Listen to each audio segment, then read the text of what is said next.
¿Y cómo fue desde el primer momento el trato con Ortega? ¿Era un hombre campechano, era un hombre un poco arrogante? No era un hombre cordialísimo, ingenioso, tenía una voz extraordinaria, realmente, una voz que modulada, una voz persuasiva, que se hacía en tonos bajos al acabar las frases.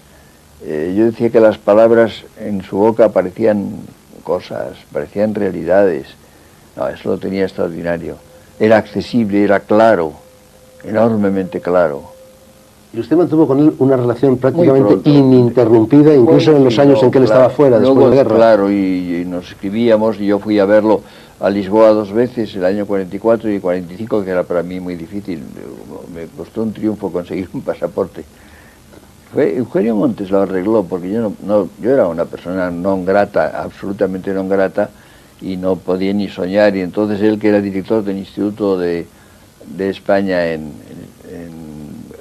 Lisboa, me dijo, lo voy a arreglar, me invitó a dar una conferencia. Con esa conferencia me dieron un pasaporte transitorio para ir a dar la conferencia, y fui. Y entonces volví a ver a Ortega, a quien no veía desde el comienzo de la Guerra Civil.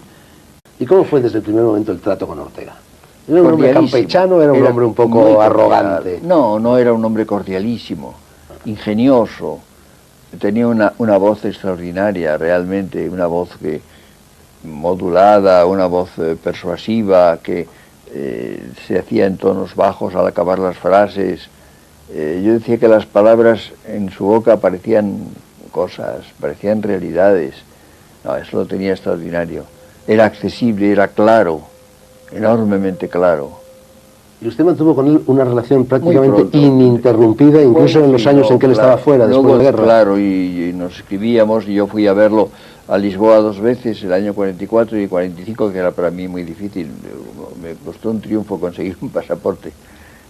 Eugenio Montes lo arregló, porque yo era una persona non grata, absolutamente non grata, y no podía ni soñar, y entonces él, que era director del Instituto de España en Lisboa, me dijo, lo voy a arreglar, me invitó a dar una conferencia. Con esa conferencia me dieron un pasaporte transitorio para ir a dar la conferencia, y fui. Y entonces volví a ver a Ortega, a quien no veía desde el comienzo de la Guerra Civil. Yo era una persona non grata, absolutamente non grata, y no podía ni soñar, y entonces él, que era director del Instituto de España en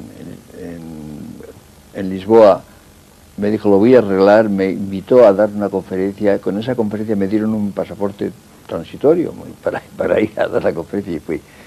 Y entonces volví a ver a Ortega, a quien no veía desde el comienzo de la Guerra Civil. Hacían realidades. No, eso lo tenía extraordinario. Era accesible, era claro, enormemente claro. Y usted mantuvo con él una relación prácticamente ininterrumpida, incluso en los años en que él estaba fuera, después de la guerra. Claro, y nos escribíamos, y yo fui a verlo a Lisboa 2 veces, el año 44 y 45, que era para mí muy difícil. Me costó un triunfo conseguir un pasaporte. Hacían realidades. No, eso lo tenía extraordinario. Era accesible, era claro, enormemente claro. Y usted mantuvo con él una relación prácticamente ininterrumpida, incluso en los años en que él estaba fuera, después de la guerra. Claro, y nos escribíamos, y yo fui a verlo a Lisboa 2 veces, el año 44 y 45, que era para mí muy difícil. Me costó un triunfo conseguir un pasaporte. Eugenio Montes lo arregló, porque... ¿Y cómo fue desde el primer momento el trato con Ortega? ¿Era un hombre campechano, era un hombre un poco arrogante? No era un hombre cordialísimo, ingenioso, tenía una voz extraordinaria, realmente, una voz que modulada, una voz persuasiva, que se hacía en tonos bajos al acabar las frases.